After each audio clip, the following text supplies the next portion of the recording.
Hallo und herzlich willkommen. Bonjour à toutes et à tous. Bienvenue dans notre émission transfrontalière. Le 22 janvier 1963, il y a 60 ans, jour pour jour, était signé le traité de l'Élysée par le président français Charles de Gaulle et le chancelier allemand Konrad Adenauer pour inciter à une meilleure coopération entre la France et l'Allemagne, et ce, dans divers domaines comme l'enseignement. J'ai le plaisir aujourd'hui d'aller à la rencontre du directeur et de la proviseure du lycée franco-allemand de Saarbrück. Voici le sommaire de l'émission.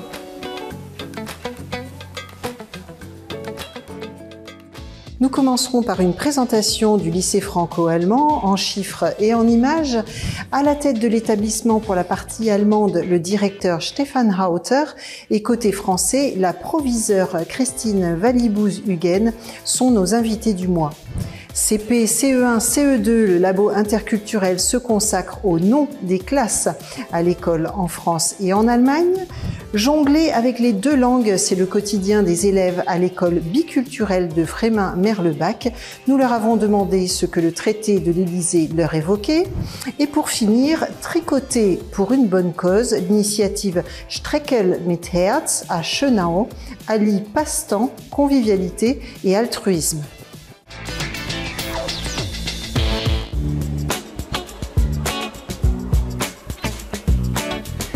Le premier lycée franco-allemand a été fondé à Saarbrück. Marie-Morgane Pires nous le présente, cet établissement en chiffres et en images. Herzlich willkommen im deutsch-französischen Gymnasium in Saarbrücken.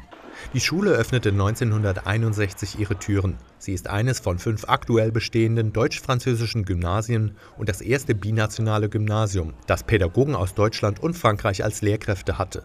Nach einigen Anpassungen beider Länder wurde hier 1972 das erste Abitur abgelegt. Dieses deutsch-französische Abitur befähigt zum Studium in deutschsprachigen und französischsprachigen Ländern.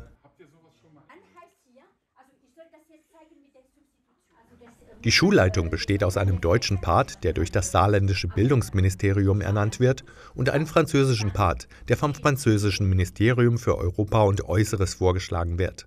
Obwohl es im Französischen den Namen Lycée trägt, befindet sich unter seinem Dach auch ein Collège. Insgesamt gehen rund 1000 Schüler aus Deutschland und Frankreich auf das DFG. 2/3 besuchen das Collège, 1/3 das Lycée. Kinder aus dem deutschen Schulsystem können durch eine Orientierungsempfehlung ihrer Grundschule in die 5. Klasse des Gymnasiums einsteigen. Kinder aus einer französischen Grundschule kommen erst in der 6. Klasse ans DFG. Sie brauchen auch eine Orientierungsempfehlung oder müssen eine Aufnahmeprüfung ablegen. Schließlich können die Schüler hier die mittlere Reife oder das deutsch-französische Abitur machen.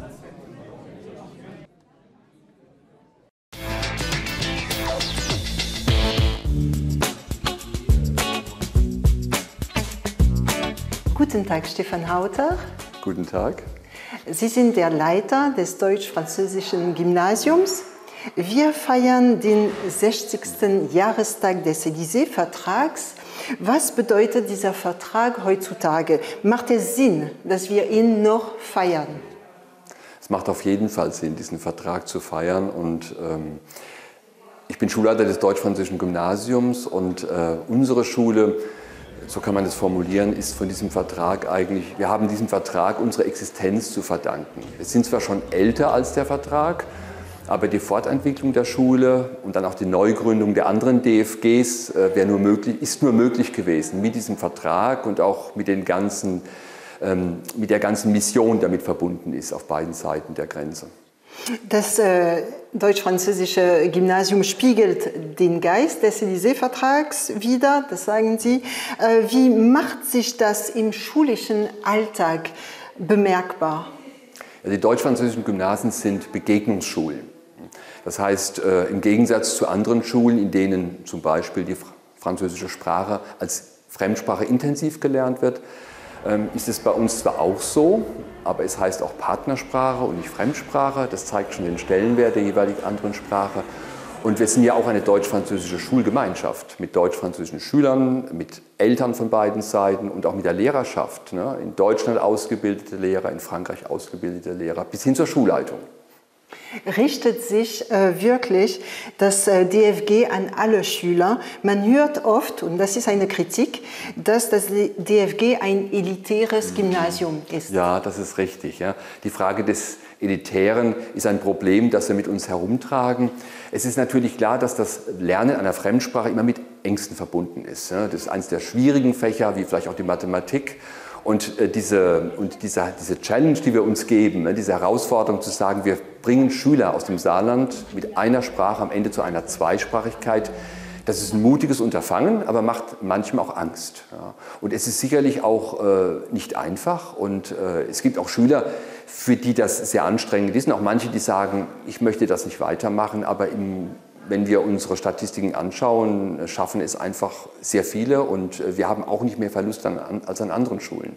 Mhm. Französische Schüler lernen immer weniger Deutsch und umgekehrt. Einfach zu kompliziert. Wie gehen Sie damit um? Das tut uns sehr weh. Ich meine, wir haben an unserer Schule das Problem nicht, weil unsere Schule ist gut besucht. An der Grenze gibt es viele, die diese Kompetenz der Zweisprachigkeit nachfragen. Insofern, auf unserer Insel ist das Problem nicht gegeben. Aber wir sehen mit Besorgnis, dass natürlich in beiden Ländern diese jeweilige Partnersprache leider immer weniger en vogue ist und weniger angewählt wird. Und das ist sehr bedauerlich, denn wir wollen ja nicht alleine sein mit dem deutschsprachigen also mit dem Französisch- und Deutschunterricht. Aber wir hoffen auch, dass unsere Schule so auch ein paar Impulse gibt in diese Richtung. Wir entsenden ja doch jedes Jahr 100 bis 150 Abiturienten ins Land, die anderen DFGs auch. Wir hoffen, dass das Missionare sind, die so ein bisschen auch in die beiden Länder tragen, dass das Französische und das Deutsche auch Spaß machen, die beiden Sprachen. Neben dem Englischen, es ist ja kein Entweder-Oder, und Englisch, das gehört immer dazu, auch bei uns. Mhm.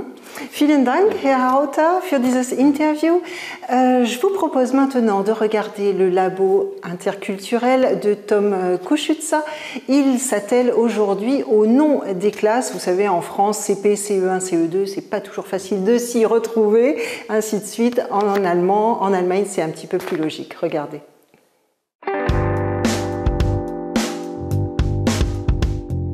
Il y a 3 ans, j'ai fait un échange scolaire en France chez mon correspondant Timo. Et hier, on s'est enfin revus pour la première fois depuis l'échange. Entre-temps, nous avons tous les deux passé notre bac, donc évidemment, je lui ai demandé ce qu'il fait depuis. Oh, comment je le regrette. Alors toi, qu'est-ce que tu fais maintenant là ? Alors moi j'avais plusieurs idées en fait pour la suite de mes études après mon bac. Je pouvais soit partir sur un BUT, soit partir sur un BTP. Et sauf qu'en fait j'ai un peu réfléchi et je me suis dit qu'un BTS ce serait un peu mieux pour ma suite d'études et ce que j'avais réellement envie de faire. Attends, quoi ? Rien compris. Sur le moment, évidemment, j'ai essayé de présenter la plus belle poker face de tous les temps, du genre tout est normal. Bien sûr, un BTS, oui, un DUT, CA, truc machin chose et j'en sais rien. Là, cette année, je suis parti sur un BTS. D'accord, bah tant mieux, ça te plaît alors ? Mais dans mon cerveau, ça donnait « What ?» Non, sérieux, les Français avec tous ces sigles, vous me faites trop rire. Et ce jour-là, encore pire, on parlait aussi de notre scolarité. Oui, c'est vrai, ça fait déjà depuis le CM2 ou la 6e en fait que j'avais cette idée-là en tête. Mais c'est vraiment plus vers la terminale que j'avais envie de concrétiser cette idée. Et c'est pour ça que du coup maintenant je fais des études pour ça. Déjà en primaire, il y a les noms de classes à dormir dehors avec le CP, le CE1 et 2, le CM1, le CM2 et j'en passe et des meilleurs. Alors là, je me noyais. Même chose avec les classes au collège et lycée, de la 6e à la 3e, puis la seconde et la première, enfin la terminale.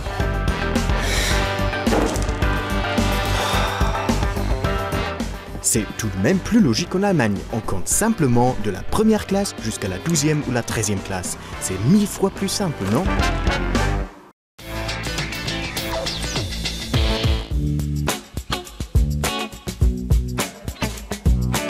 Bonjour Madame Christine Wallibus-Huguen. Vous êtes la proviseure française, donc j'ai laissé Monsieur Hauter et maintenant je me consacre à vous.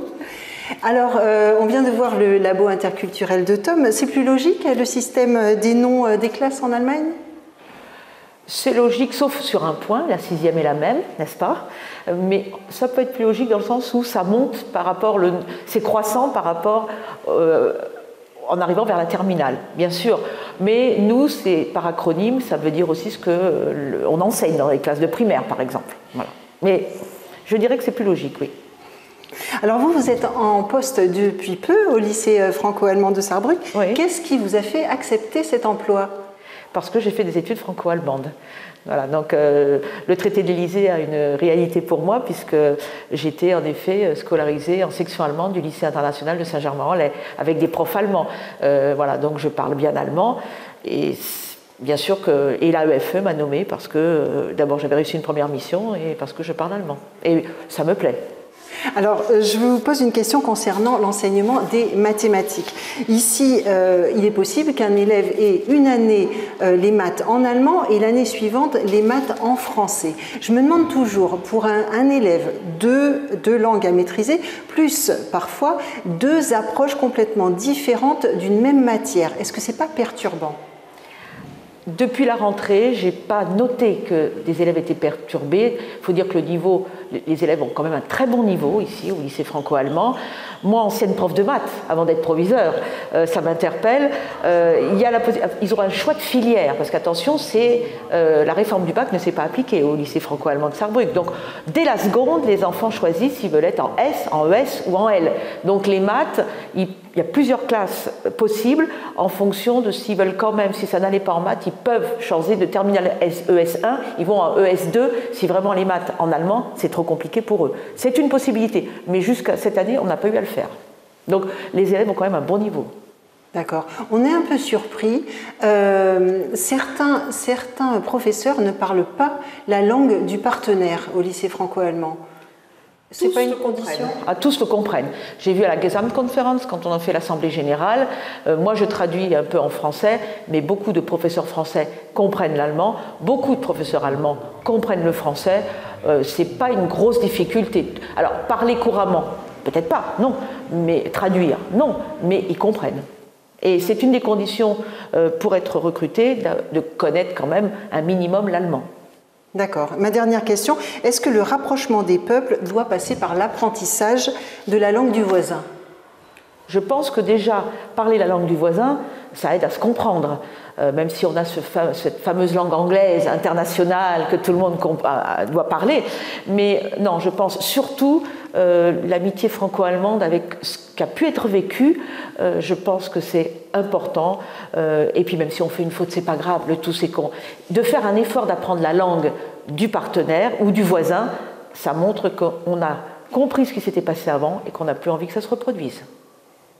Merci Madame pour cette interview. Alors les rapports franco-allemands, quels qu'ils soient, doivent continuer et ne jamais cesser. C'est ce que s'efforce de faire l'école biculturelle Elie Renault de Frémin-Merlebach en proposant aux écoliers dès la maternelle d'apprendre l'allemand et de participer à des échanges de chaque côté de la frontière.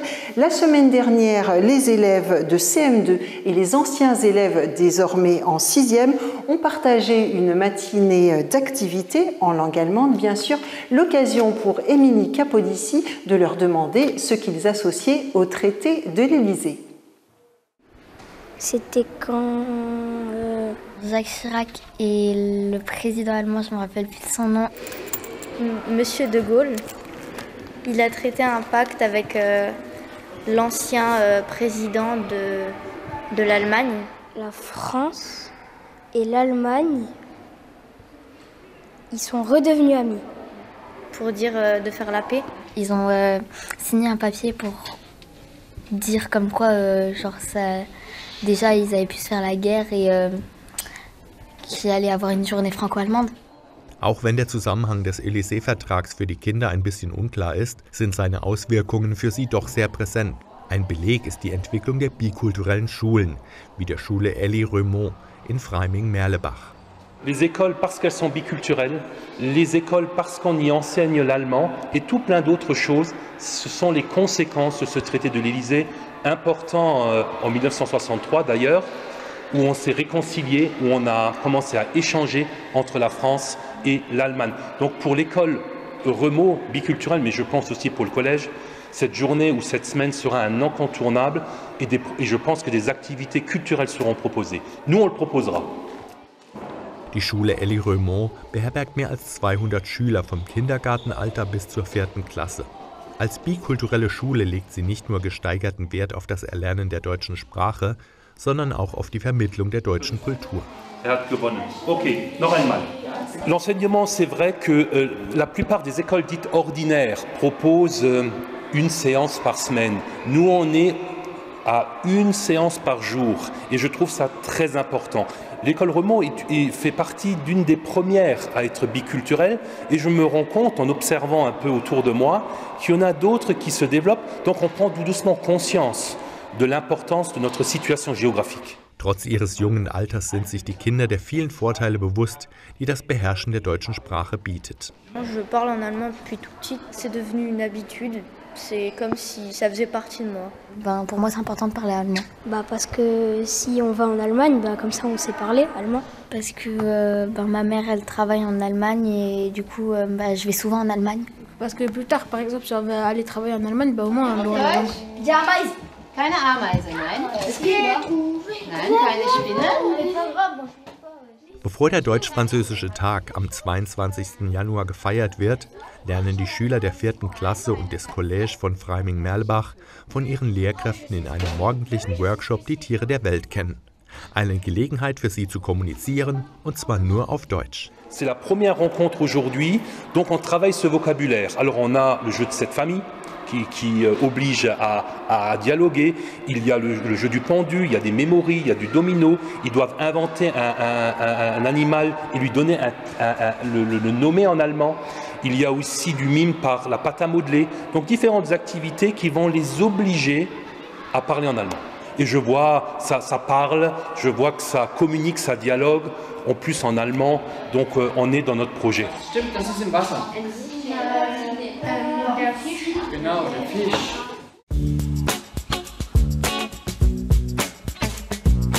Tricoter pour une bonne cause, c'est l'objectif que se sont fixés des personnes à Schönau dans le Palatinat. L'initiative s'appelle Strickeln mit Herz, de la contraction de stricken et häkeln, tout cela pour une bonne cause. Jens Scherer a sorti ses aiguilles à tricoter, forcément.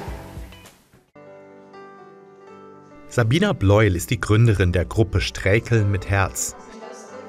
Für sie war es, nachdem sie 2017 aus dem Stuttgarter Raum neu nach Schönau gekommen war, vor allem auch die Idee zur Kontaktaufnahme mit Gleichgesinnten, die sie antrieb. Es war 2019, am Anfang des Jahres habe ich mir gedacht, ich möchte ein soziales Projekt starten. Und dann habe ich mir noch gedacht, ich möchte etwas machen, was mir auch Spaß macht. Und ich stricke und häkle schon seit Kindesalter und das macht mir einfach Spaß. Und dann habe ich mir gedacht, und wenn noch eine Gruppe von Menschen zusammenkäme, das wäre das, was ich mir für das Jahr 2019 wünsche. Und mit dieser Idee bin ich zu unserem Bürgermeister hier, von Herrn von Venrooy gegangen, und der fand es toll. Und am 1. Februar 2019 saßen wir hier in diesem Raum, also das ist ein Raum von der Gemeinde, der uns zur Verfügung gestellt wird, saßen wir schon da, 15 Frauen, und haben losgelegt.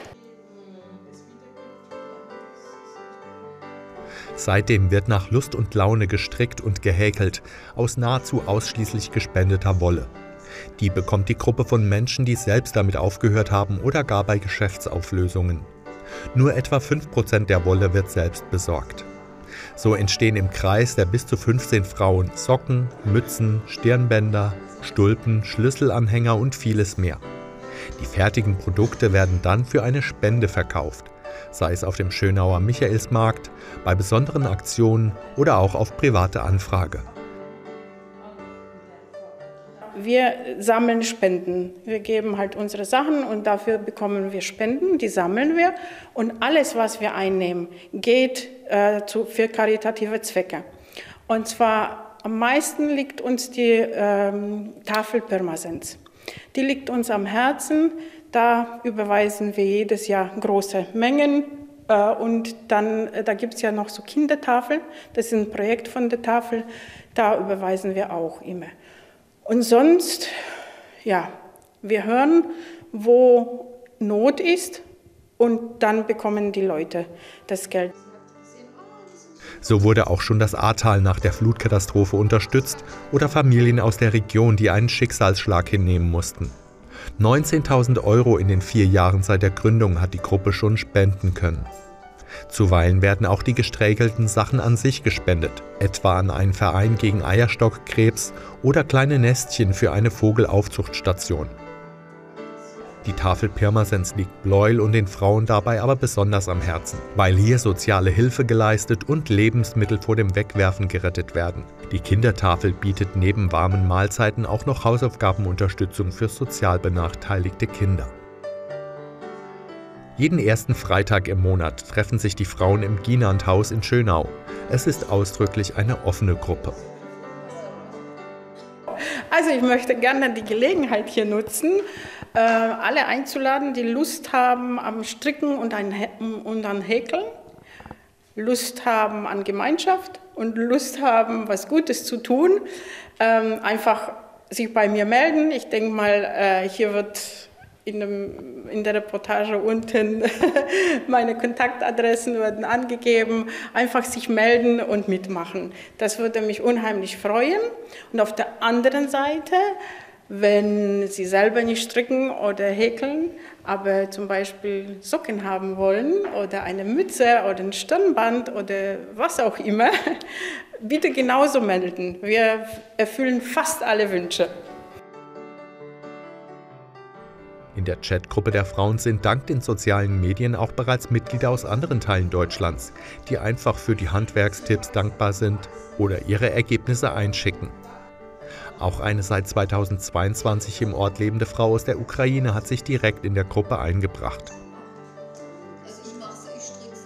Eine weitere Teilnehmerin kommt über die Grenze aus Frankreich, um mitzumachen.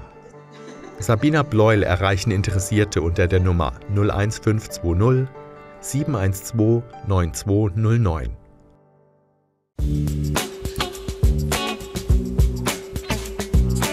Je sais pas vous, mais moi ça m'a donné envie de me mettre au tricot. Voilà, je vous remercie d'avoir été au rendez-vous et je vous retrouve avec grand plaisir le mois prochain. Tschüss und bis bald, à bientôt.